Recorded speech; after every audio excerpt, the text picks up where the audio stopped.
ஒரு கிராமத்தில் சேவல் ஒன்று மரத்தின் கிளையில் அமர்ந்திருந்தது.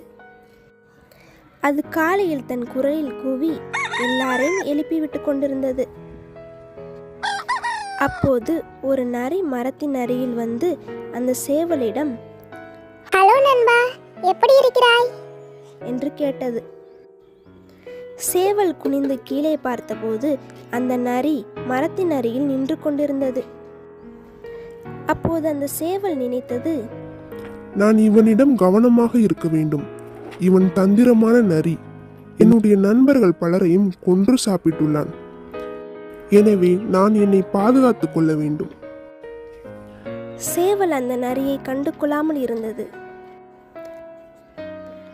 ஆனால் அந்த நரி சேவலிடம் மீண்டும் பேச முயற்சித்தது. நரி சேவலிடம் சொன்னது, நான் உனக்கு நல்ல விஷயம் ஒன்றை சொல்லதான் வந்துள்ளேன். நம் காட்டில் ராஜாவாகிய சிங்கம் ஒரு புது கட்டளை பிறப்பித்துள்ளது. நரி சொன்னதை அந்த சேவல் நம்பவில்லை. ஆனாலும் அது என்னவாய் இருக்கும் என்று தெரிந்து கொள்ள ஆர்வமாக இருந்தது. அப்போது சேவல் நரியிடம், சரி, மகாராஜா என்ன கட்டளை தான் பிறப்பித்துள்ளார் என்று கேட்டது. அதற்கு நரி சொன்னது, இந்த காட்டில் உள்ள நாம் அனைவரும் ஒன்றாக நண்பர்களாக பழக வேண்டும்.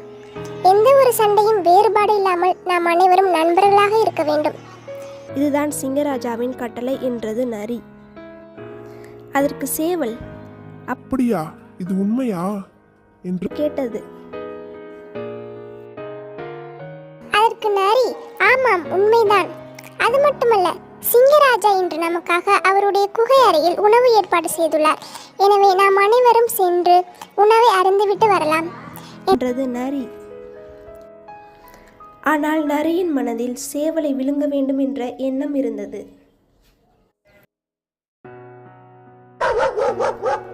அப்போது அங்கே நாய்கள் குரைக்கும் சத்தம் கேட்டது. அந்த சத்தம் கேட்டதும் நரியின் முகத்தில் ஒரு பயம் தெரிந்தது.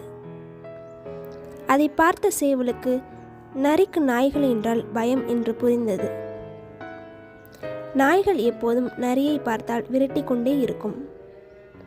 அதனால் நரிக்கு நாய் என்றால் பயம்.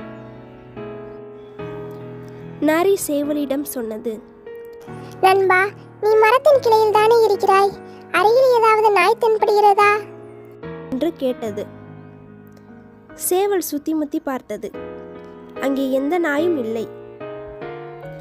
ஆனால் நரிக்கு பயம் காட்ட வேண்டும் என்று எண்ணிய சேவல், ஒரு கூட்டமாக நாய்கள் இங்கேதான் ஓடி வருகின்றன. அதை கேட்ட நரி, அப்போது நான் இங்கே இனிமேல் இருப்பது சரியில்லை என்று பயத்தில் ஓட ஆரம்பித்து விட்டது. நரி மிகவும் வேகமாக பயந்து ரொம்ப தூரம் ஓடிவிட்டது. அப்போது சேவல் நரி ஓடுவதை பார்த்து சிரித்து கொண்டிருந்தது. இதனால் அறியப்படும் நீதி என்னவென்றால், அடுத்தவர்களுக்கு தீமை நினைத்தால் அது நமக்கே தீமையாக வந்து முடியும்.